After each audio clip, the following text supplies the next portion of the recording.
Guys, तो कैसे हैं आप लोग। तो फाइनली न्यू वीडियो आ चुकी है। तो ये 3 दिन मेरे लिए 3 साल के बराबर थे। तो चलो अब मैं ज़्यादा टाइम वेस्ट करूँगा नहीं, तो सीधे अपने टॉपिक पर आते हैं। तो अगर आपने वन पीस देखा होगा, जो कि जाहिर सी बात है आपने देखा होगा, तभी आप इस वीडियो को देख रहे हो।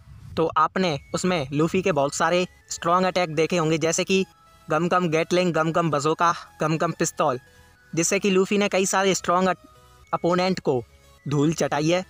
पर क्या आपने कभी ये सोचा है कि लूफ़ी के टॉप 5 स्ट्रॉन्गेस्ट अटैक कौन से हैं?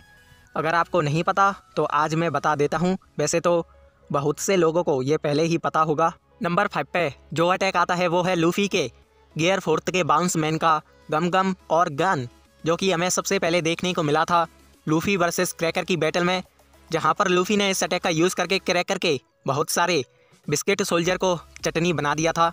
लोगों की हालत एक बिस्किट सोल्जर को तोड़ने में ही पतली हो जाती है, पर लूफ़ी ने इस अटैक का यूज़ करके बहुत ही आसानी से बहुत सारे बिस्किट सोल्जर को तोड़ दिया था। और इस अटैक के दूसरे अचीवमेंट की बात की जाए तो लूफ़ी ने इसी अटैक का यूज़ करके काइडो को बहुत दूर तक फेंक दिया था। हाँ, मुझे पता है काइडो उस टाइम पर नशेड़ी था, पर फिर भी हाँ, और मुझे ये भी पता है कि उस अटैक से कुछ घंटा फर्क पड़ा नहीं था काइडो को, क्योंकि उस टाइम पर लूफ़ी के पावर लेवल में बहुत ही ज़्यादा अंतर है काइडो के पावर लेवल से। और आप इस अटैक को गम गम गैटलिंग का एडवांस वर्जन भी बोल सकते हो। ये अटैक उस टाइम पर बहुत ही ज़्यादा काम आता है जब लूफ़ी को एक साथ बहुत सारे टारगेट को हिट करना हो।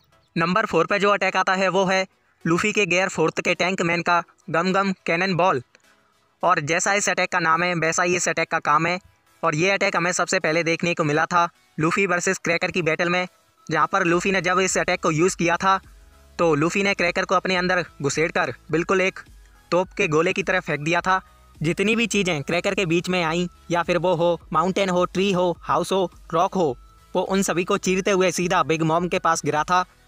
और उस दिन के बाद हमें क्रैकर भाई साहब का चेहरा देखने को नहीं मिला है, और हमें ये भी नहीं पता है कि वो जिंदा भी हैं या फिर नहीं है। जिंदा तो होंगे वैसे।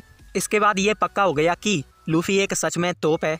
नंबर 3 पे जो अटैक आता है वो है लूफ़ी के गियर 4 के स्नेक मैन का सबसे स्ट्रॉन्गेस्ट अटैक, यानी कि गम गम किंग कोबरा, जो कि हमें सबसे पहले देखने को मिला था लूफ़ी वर्सेस काटाकुरी की बैटल में। और जैसा कि इसके नेम से ही पता चलता है, जब लूफ़ी इस अटैक को यूज़ करता है तो उसका जो हाथ है वो बिल्कुल एक किंग कोबरा की तरह बन जाता है। और भाई साहब, इसी अटैक से द अनडिफीटेबल रिकॉर्ड रखने वाले काटाकुरी को लूफ़ी ने पहली बार हरा दिया था। आप में से बहुत से लोगों का ये फेवरेट अटैक होगा। और इस अटैक की जो सबसे बड़ी खासियत है वो है इसकी पावर और स्पीड, क्योंकि ये दोनों ही का एक अच्छा कॉम्बिनेशन है, खास करके इसकी स्पीड। और सच में ये अटैक काफ़ी ज़्यादा ओपी है। तो अब बात कर लेते हैं नंबर 2 अटैक के बारे में। नंबर 2 पे जो अटैक आता है वो है लूफ़ी के गियर 4 के बाउंस मैन का सबसे स्ट्रॉन्गेस्ट अटैक, जो कि है गम गम किंग कॉन्ग गन। जिसने बानो आर्क नहीं देखा होगा वो सोच रहा होगा कि अरे यार, नंबर 2 पर ये अटैक है तो नंबर 1 पे कौन होगा। थोड़ा सब्र करो, बताऊँगा। पर सबसे पहले हम बात करेंगे किंग कॉन्ग गन के बारे में। इस अटैक की मैं जितनी तारीफ़ करूं उतना ही कम होगा, क्योंकि ये अटैक है ही इतना ज़्यादा पावरफुल। खासकर कि ये जब हमें बताया गया था, यानी कि ड्रेस रोज़ा में, जब तो इसने पूरे ड्रेस रोज़ा में तूफान खड़ा कर दिया था। इस अटैक की जो सबसे बड़ी खासियत है वो है कि लूफ़ी इसमें जितनी ज़्यादा हवा भरेगा ये उतना ही ज़्यादा बड़ा होता जाएगा साइज में, और इसकी पावर भी उतनी ही बढ़ती जाएगी, जो कि एक कमाल की बात है। तो चलो अब बात कर लेते हैं नंबर 1 अटैक के बारे में, जिसका आप सभी को इंतजार था। तो पहले मैं बता दूं, नंबर 1 पे कोई एक अटैक नहीं आता है। नंबर 1 पे वे सभी अटैक आते हैं जो कि लूफ़ी रियो हाकी के साथ यूज़ करता है। और जिसने वानो देखा होगा वो समझ पा रहे होंगे कि मैं क्या कहना चाहता हूं, और जिसने वानो नहीं देखा है मैं उसे भी समझा देता हूं। रियो हाकी को यूज़ करने के लिए आपको अपनी आर्नामेंट हाकी को ट्रेन करना पड़ता है, जिससे कि आपकी आर्नामेंट हाकी का एडवांस वर्जन ओपन हो जाएगा और आप रियो हाकी को यूज़ कर सकते हो। तो रियो हाकी को यूज़ करने के बाद आप अपने अपोनेंट को अंदर से डैमेज कर सकते हो बिना टच करे, यानी कि आपका अपोनेंट बाहर से कितना भी ज़्यादा सख्त क्यों ना हो। मैं यहाँ पर सख्त लौंडे की नहीं, यानी कि उसके सख्त शरीर की बात कर रहा हूँ। फॉर एग्जांपल काइडो, तो हाँ, आप उसे अंदर से डैमेज कर सकते हो चाहे वो बाहर से कितना ही ज़्यादा स्ट्रॉन्ग क्यों ना हो। तो चलो अब आते हैं अपने मेन टॉपिक पर। तो लूफ़ी रियो हाकी को अपने बाकी के अटैक के साथ यूज़ कर सकता है।